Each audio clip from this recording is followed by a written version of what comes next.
Just like you wouldn't expect a thief to return something they stole, you don't expect somebody to just say sorry because they messed up, right? Because there's a lot of factors. What if they don't think that they messed up? What if they make an excuse and according to their standard, they did something that was right?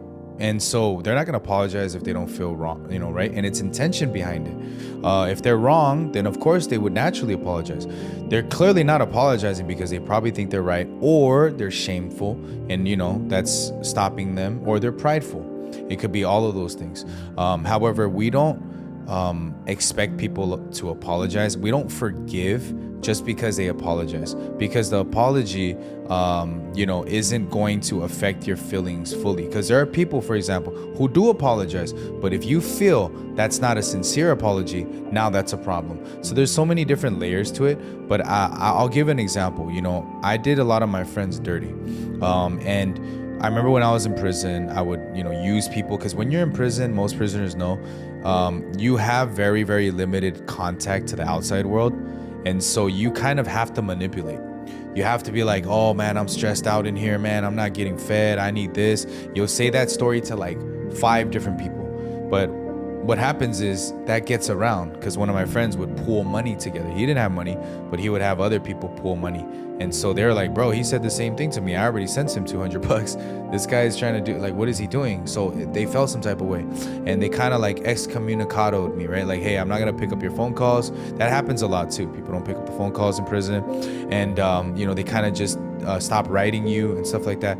And one day I remember just, one of my cellies was like, bro, it's messed up, man. I used my girl and I slept with another girl, and a conjugal visit, and and he's like, he felt really bad. So he wrote a letter, and he wrote it to the girl who he cheated on with, and he was like, I'm sorry, he was like, he was running it back to me, man, what should I say? Like, I really do. And I'm like, bro, just say what's on your heart, so he wrote it out, I proofread it, and then they sent it. Never got a response, right? And I did the same thing. I wrote, my letter, and I sent it to the homies, and I said, hey man, like, please pass this on. I know you may not get it, or you may throw it away. It's cool, but I just want to say that I'm sorry, and I didn't mean to do those things. And what's funny is, like, after I did that, I felt very peaceful. And I saw the peace from my cellie too when he did that.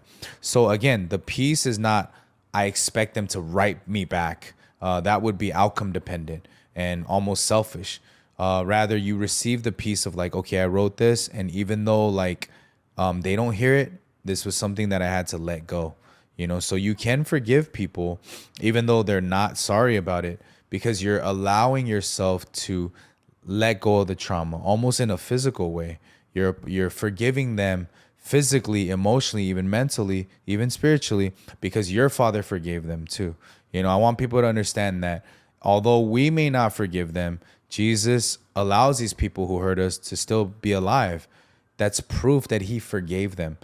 Jesus doesn't forgive people, then we're doomed, right? Them being forgiven because they fell short too, we're very similar in that way. Yeah, in our standard, people hurt us, they should apologize to us. But we also all fell short. We're in the same boat as these people, right? It's kind of similar to when a person gets a 49 on a test, or a 50, 55 on a test. It's both F. But I'm like, I'm 55 and they're 49. It's like, which F is worse? It's the same thing, right? Yeah. But that's how people are with, I apologize, so I'm somehow better. Sure, but if that's the case, you got to apologize to everybody you did wrong. In your opinion, you may not think you did people wrong, but go ask all the people in your life. Go ask, your parents. Go ask the people you defied, right? So again, when these standards are very dangerous, in that you're only going to apologize according to your standard, and you're going to accept apologies according to your standard. Well, where do we draw the line? They have a standard. I have a standard. What's to say my standard is better than their standard? Once you recognize, forget all the standards. The standard is God. God forgave me, and he forgave that person. So why wouldn't I also forgive? You start to operate from a position of compassion like this. That's